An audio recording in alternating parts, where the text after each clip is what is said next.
Now wants President Obama to release emails that Boehner says show how the White House tried to change the story on what happened in Benghazi.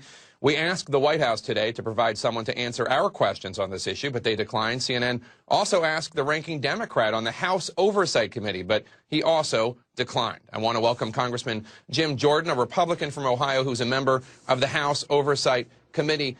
Congressman, thanks for being here. You heard Jay Carney earlier today talking about this issue.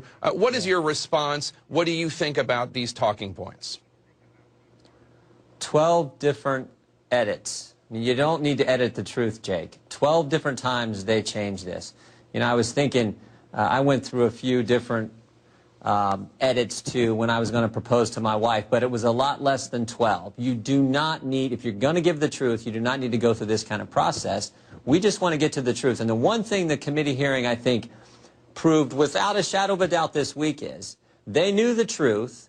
They didn't have Mrs. Rice go out and say the truth. She said something different. As Congressman Gowdy said, demonstrably false statements that she made on 5 different shows 5 days after these attacks. That was proven without a doubt in the committee hearing this past week. And so we do need to have happen what Speaker Boehner and Mr. McConnell requested. Let's get the documents so we can all see, so the American people can see. And again, I love what Congressman Gowdy said. There is no statute of limitations on the truth. Let's get to the truth. So, Congressman, the White House response and the State Department's response is this is not, these emails are not what they're talking about now 8 months after the attacks. This was in the days after the attacks, and they're trying to get information from the CIA, the State Department, the Pentagon, the White House, the National Security Council, get everyone on the same page. In their explanation, this was not about obscuring the truth. It was just about sharing information that they knew definitively. Your response?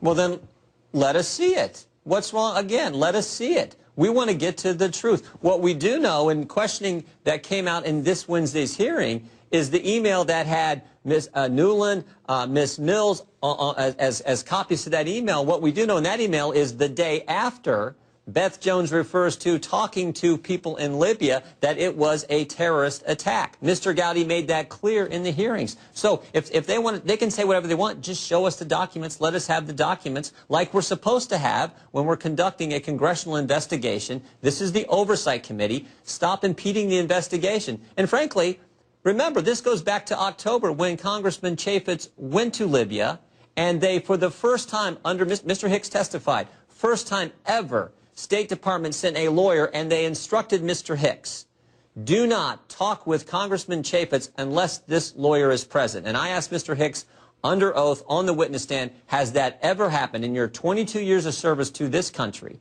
in several diplomatic posts around the world? Have you ever had that kind of order? And he said, never. First and only time. So stop trying to keep us from getting to the truth. Just give us the information. Let's have the hearings, and let's let the American people find out what exactly happened.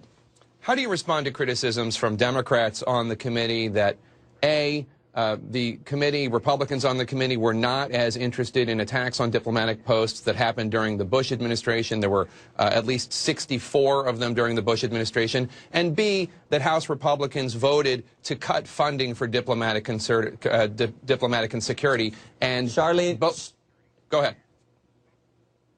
Charlene Lamb testified at the October 12th hearing, the hearing the Oversight Committee had last year. She testified this was not about resources. This was the fact that Eric Nordstrom repeatedly asked for additional security personnel to be in Libya was not only denied additional help, but they had what they had was reduced.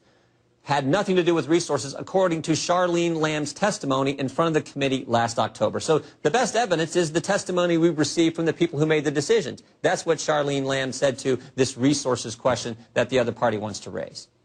Oh, and Congressman, lastly, you and House Oversight Committee Chairman Issa say you're going to hold responsible officials accountable for the IRS inquiries into certain 501c4 groups, many of them Tea Party groups. What does that mean? What do you and Congressman Issa plan to do? Same thing. Have hearings, get to the truth. Now think about this. We staff at the Oversight Committee have talked to the Inspector General's office.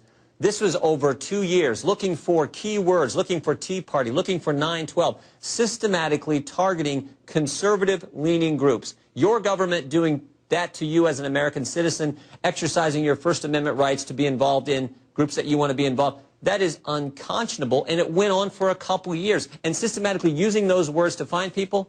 And let's remember, this is not just some low-level staffer at the IRS in Cincinnati's office.